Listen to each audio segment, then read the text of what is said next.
Right now, somewhere in the world, a person is opening a bottle of pills. They're going to swallow one, drink some water, and in 20 minutes, the pain in their skull will be gone. For 99% of human history, that bottle did not exist. The headache did. So your ancestors did something else. They drilled a hole in their own skull and waited. The disturbing part, and the reason we know this happened thousands of times in dozens of cultures on every continent, is that they got better. The bone healed, they went back to work, and then, sometimes, they did it again. This might be the first medical procedure humans ever invented. It is definitely the strangest. In 1865, a French anthropologist named Paul Broca was examining a skull pulled from a Neolithic burial site in central France. The skull was about 7,000 years old, and there was something wrong with it. There was a hole in the top of it, roughly the size of a coin, perfectly smooth around the edges. Broca assumed the hole had been made after death, some kind of ritual desecration, something done to the body, not to a living person. Then he looked closer. The edges of the hole were not raw. They were not rough. They were not freshly cut bone. They were healed. They had grown back. The hole had been there for years, which meant the person it belonged to had not been dead when it was made. They had been alive. They had been awake. And after the surgeon, or shaman, or priest, or whoever held the tool, had finished drilling, they had stood up, walked out, and lived long enough for their own skull to start growing back over the wound. Broca published. The medical community of 1867 did not believe him. They thought he had made a mistake. They thought maybe the skull was a hoax, so he kept looking. Trepanation, the medical word for drilling a hole in a living person's skull, was not invented in France. It wasn't invented in Egypt, though they did it too.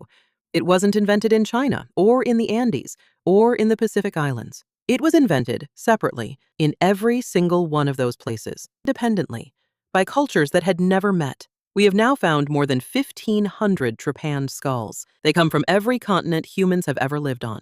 The earliest dates back about 7,000 years. The most recent are from the early 20th century. For 7,000 years, in 50 different civilizations, the answer to a bad headache was the same. Open the skull.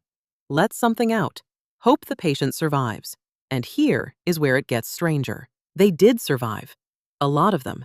In 2018, a team studied trepanned skulls from the Peruvian Andes, Inca, and pre-Inca cultures. They wanted to know the survival rate. The estimate they came back with was 80%.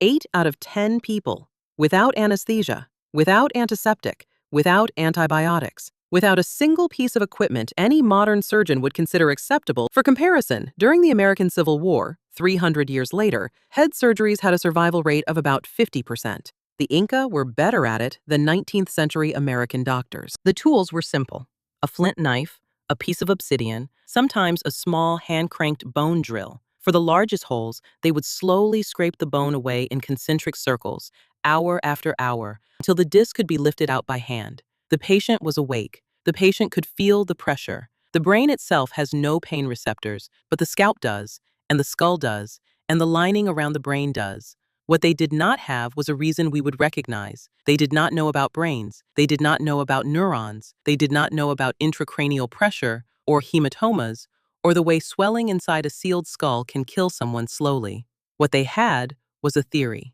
The theory was that headaches were caused by something living inside the skull: a demon, a spirit, a piece of trapped soul, something that did not belong and needed to come out. So they made an exit.